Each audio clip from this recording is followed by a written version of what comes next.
Nyerere of Tanzania once said, we must also define what development means. And he said, development does not mean necessarily the building of skyscrapers. There is nothing wrong with that. But let the Americans go to the moon, we are going to provide water to our villages. We must define what development means. And once we define what development means and we define ourselves, then Africa shall realize our potential. In 1996, Thabo Mbeki talked about an African. Who is an African? Who are you? Define yourself first. The Chinese define themselves. The Indonesians define themselves. The Koreans define themselves. We must define ourselves and begin to believe in our institutions. You know, and I see it in this part of the world.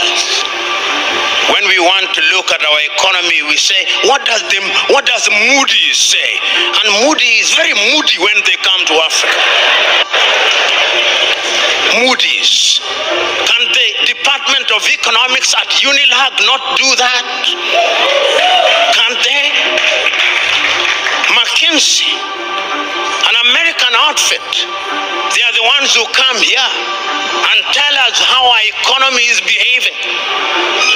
When the American dollar as much as sneezes, the naira goes into a coma.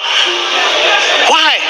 63 years after independence in Nigeria, 66 in Ghana, 61 in Kenya and many other countries, we still believe that somebody else's currency is what must define us. 63 years after independence, we are still importing chicken as if our chicken forgot how to lay eggs.